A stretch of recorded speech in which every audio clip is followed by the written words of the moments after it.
Kikkelis kokkelis. Arvaa onko makeeta.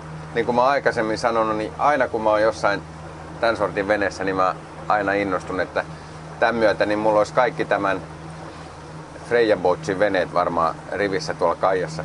Mut kato nyt vähän tätäkin. On tässä funtsittu. Tuolla sä näet, että lukee malli. Pitkälle hebolle jalat ottaa tukea tuolta. Ja tämmönen nysä kun minä on, niin ottaa tukea tästä näin. Ja sitten tsiikas tänne. Istuin tosta vähän korotettu ja sitten tästä.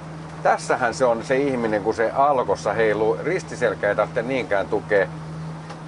Hallintalaitteet on just siinä, missä pitää olla, eikä niin, että vaihdekeppi on takaluukussa ja pyyhkijät on niinku keulapellillä ja näin. Kato, tässä on trimmit, tässä on tämä koneen trimmi, tällä viisi ei voisi paremmin olla. Sitten siihen sankakiinnityksellä tommonen Plotteros Originales. Tossa on virran ulosotto ja niin edelleen. Ja muista nyt sitten, että me nähdään nyt niin kuin, se nyt on vähän, tää hämää tää vene, että Fresen tekemä Proto näyttää lähes vanhemmilta veneiltä toisin kuin monella muulla. Et silleen. Nyt tämähän on vielä silleen kokeilussa tää botski, että koneen sovittaminen ja potkurin sovittaminen ja kaikki semmonen niin kuin hienosäätäminen, niin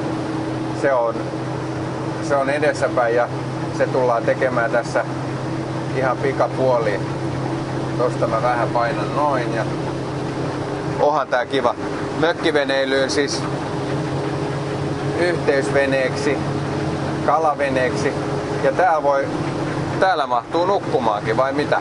Joo, kahdelle saa punkan poikittain tohon noin niin, että siinä se sitten voi kirjaimellisesti sanoa, että lempen hetelmät voivat kukkia veneilyssäkin tällä lailla. Siinä kun vierekkäin köllötellään. Joo. No jokainen veneilijä tai joka nyt tykkää veneistä ja vedessä liikkumisesta, vesillä olosta, niin kyllähän se on yhtä lempeä tää koko touhu. Toi on yllättävä että sinä päivänä sitten kun sä pääset näkemään tämmöisen veneen luonnossa, niin käypä katsomassa